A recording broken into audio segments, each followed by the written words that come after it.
Le bois est un matériau renouvelable qui peut être transformé facilement pour répondre à plusieurs besoins de la société. On peut penser par exemple au bois de construction, à l'industrie des pâtes et papiers ou même à la production d'énergie. Au Québec, on parle souvent des mêmes espèces, comme par exemple l'érable, l'épinette ou le peuplier. C'est des espèces pour lesquelles on a développé une expertise tant liée à la récolte, à la transformation qu'à la régénération.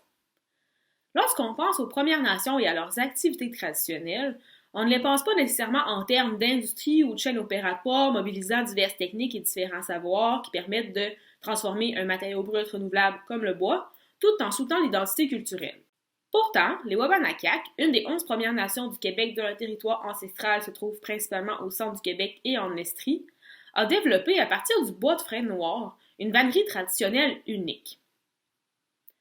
La vannerie consiste à tresser des lamelles de frêne noir que l'on nomme éclisses en paniers sophistiqués. Pour arriver au produit fini, les experts Wabanakak doivent réaliser différentes étapes allant de la récolte des arbres au tressage des paniers. Ces étapes mobilisent une diversité d'experts qui ont des connaissances complémentaires qui ont été enseignées de génération en génération. Les arbres sont sélectionnés au printemps à partir de critères de qualité très précis comme par exemple le microcycle de croissance, la texture et la couleur de l'écorce, la vigueur et le diamètre de la tige. Les sections du tronc qui sont utilisées pour la vannerie doivent être droites et sans défaut et mesurer de 6 à 8 pieds. Les billes sont par la suite installées à l'horizontale, soutenues aux deux extrémités par des bûches.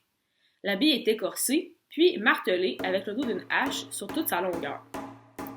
Cette opération qu'on nomme le battage permet de faire décoller plusieurs anneaux de croissance en même temps. Les lanières, qui sont alors décollées de la bille, sont formées du bois final de chaque cerne annuelle. Ces lanières sont ensuite séparées en 2 ou en 3 éclisses à l'aide d'une fendeuse. L'étape de finition consiste à passer les éclisses dans la machineuse. Elles seront ensuite conservées en rouleaux et pourront finalement être tressées par les vannières. Les experts Wabanakak détiennent de nombreuses connaissances fines et innovantes sur le frêne, sur son anatomie et ses caractéristiques. Ils pratiquent une récolte durable. Ils abattent très peu d'arbres par année, font la récolte manuellement avec très peu d'outils et de machinerie.